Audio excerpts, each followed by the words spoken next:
Hello friends, आज मैं आपको मिडिल टर्म स्प्लिट करना बता रही हूँ। बच्चे बहुत ज़्यादा इसमें परेशान होते हैं। कुछ नहीं, बहुत इजी है, ठीक है। या तुम बोल सकते हो कि क्वाड्रेटिक पॉलिनोमियल को मैं फैक्टराइज करना बता रही हूँ, ठीक है। सबसे पहले देखो यहाँ पर और यहाँ पर, फर्स्ट और लास्ट, मतलब इसको देखना है आपने और इसको देखना है, ठीक है। तो यहाँ पर जो हमारा है कांस्टेंट, वो क्या दे रखा है, -45 दे रखा है। तो हमें ऐसे फैक्टर बनाने, मतलब इसको और इसको हम मल्टीप्लाई करते हैं, तो ये मेरा ये हो गया -45x²।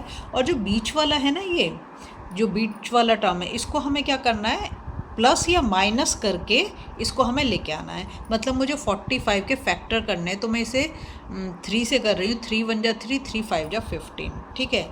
तो जब मैं 3 और 15 को मल्टीप्लाई करूँगी तो मुझे 45 मिल जाएगा। ऐसे ही इसे प्लस या माइनस करके मुझे 12 मिल जाना चाहिए। तो मैं क्या करूँगी, 15 - 3, तो मेरे को 12 मिल गया। प्लस का 12 मिल गया, प्लस का 12 चाहिए। अब देखो, समझो क्या करूँगी मैं। यहाँ पे लिखा पहला वाला जो, उसको ऐसे लिख दिया x², क्योंकि हम मिडिल टर्म को स्प्लिट कर रहे हैं तो इसके साथ हम x लगा देंगे, प्लस 15x - 3x। 15 से 3 माइनस करूँगी तो 12x आ जाएगा। ये हमारा मिडिल टर्म स्प्लिट हो गया, ठीक है। यहाँ -45, इसको भी हम ऐसे, इसको और इसको ऐसे रखना है हमें, ठीक है। अब देखो, तुम इन दोनों को देखो तो इन दोनों से क्या कॉमन दिख रहा है, x। तो यहाँ पर मैंने x को ले लिया, तो यहाँ पे क्या बच गया, x प्लस, यहाँ से तो x बाहर कॉमन ले लिया, तो यहाँ पे बच गया 15। अब इन दोनों में से हम क्या करेंगे, -3 को कॉमन ले लेंगे, क्योंकि 3 की टेबल से ये भी डिवाइड हो जाएगा। तो यहाँ पे अंदर क्या बचा, x, और माइनस माइनस क्या हो गया, प्लस हो गया। 3 1 जा 3, 3 5 जा 15। ये ध्यान रखेंगे जब भी मिडिल टर्म स्प्लिट करेंगे, ये और ये दोनों सेम आने चाहिए, तभी आपका सही है, अदरवाइज गलत है। तो यहाँ पर एक फैक्टर तो आपका आ गया x + 15, और दूसरा फैक्टर क्या आ गया, x - 3। देखो, ये x + 15, x + 15 दो बार है। एक बार तो मैंने इसको लिखा, और यहाँ पर क्या है, x, और यहाँ पर -3, इसको मैंने ऐसे यहाँ पर लिख दिया, ठीक है। ये ना साइन में भी कई बार दिक्कत करता है। अब देखो, इसलिए मैंने हर तरह के, मतलब 4 टाइप के मैंने ये क्वेश्चन लिए। यहाँ था हमारा x² + 12x - 45, तो हमारा कांस्टेंट टर्म नेगेटिव थी, ठीक है। यहाँ पर आप देखो कि यहाँ पे हमारी जो मिडिल टर्म है वो भी कैसी है, नेगेटिव है। अब इस केस में क्या करोगे, देखो हम सबसे पहला काम क्या करेंगे, मैंने कहा था इसको और इसको मल्टीप्लाई करेंगे। तो यहाँ पर नंबर हमारे पास क्या, 51। तो मैं 51 के पहले फैक्टर करूँगी, तो 3 से हो जाएगा, 3 1 जा 3, और 3 7 जा 21। मुझे यहाँ पर क्या चाहिए, -14। तो मैं क्या करूँगी, क्योंकि माइनस में मुझे नंबर चाहिए, तो मैं बड़ा वाला जो नंबर है ना, इसको 17 माइनस करूँगी, +3, तो मेरे पास -14 आ जाएगा। और जब मैं 17 को 3 से मल्टीप्लाई करूँगी, मतलब -17 × 3, तो -51।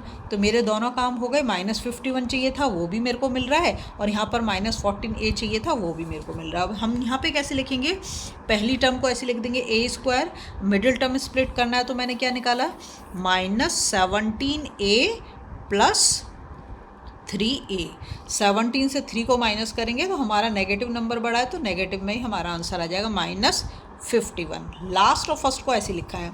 अब इन दोनों में क्या कॉमन दिख रहा है, a, तो मैंने a को कॉमन ले लिया। यहाँ पे क्या बच गया, a -17, ठीक है।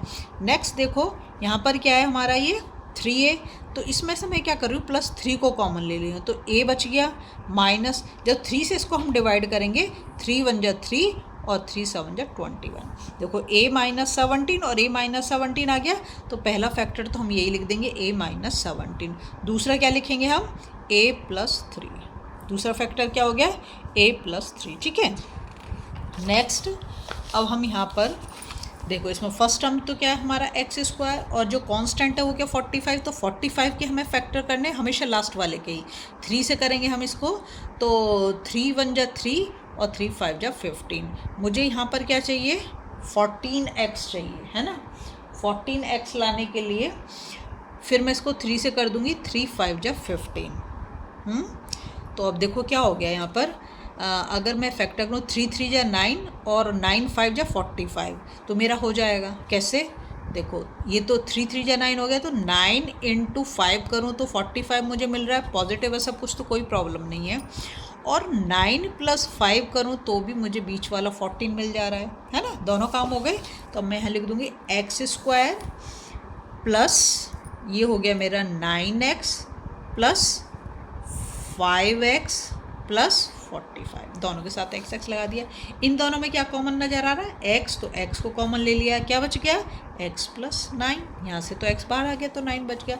यहाँ पर क्या करेंगे? प्लस 5 को कॉमन ले लेंगे, क्या बचा? एक्स प्लस 5 1 जा 5 और नहीं सॉरी 5 9 जा 45, 5 9 जा 45, ठीक है।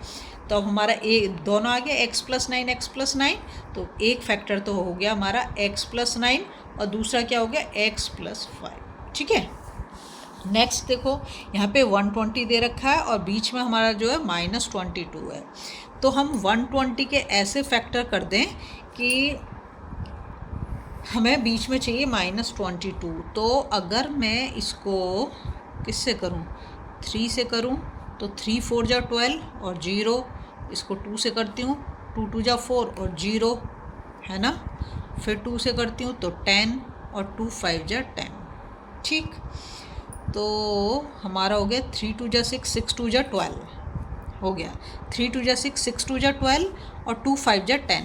तो अगर मैं 12 इंटू 10 करती हूँ, ऐसे कर देती हूँ, -12 इंटू 10, दोनों ही माइनस के लेने पड़ेंगे, क्यों? तभी तो पॉजिटिव आएगा जब मैं इन दोनों को मल्टीप्लाई करूँगी, दोनों नेगेटिव होने से तो पॉजिटिव हो जाएगा ना 120, और इन दोनों को जब मैं ऐड करूँगी तो मेरा माइनस में ही साइन आएगा, -12 और -10 को ऐड करूँगी तो -22 आ जाएगा, ठीक है। तो मैं क्या करूँगी? यहाँ पे लिखूँगी x square -12x -10x plus 120, क्या करा? इसको ऐसे लिखा, इसको भी ऐसे लिखा, इसको मिडिल टर्म को स्प्लिट कर दिया। तो मेरे पास क्या आ गया इधर? x, इन दोनों में से x कॉमन आ गया तो x -12 हो गया। यहाँ पे मैं -10 को कॉमन ले लूँगी तो ये हो गया x, यहाँ पे तो x बचा, और माइनस प्लस माइनस हो जाएगा, और 10 से जब 120 को डिवाइड करेंगे तो क्या आ जाएगा? 12, तो यहाँ भी x -12 और यहाँ भी x -12, तो एक तो फैक्टर हो गया हमारा x -12 और दूसरा क्या हो गया? x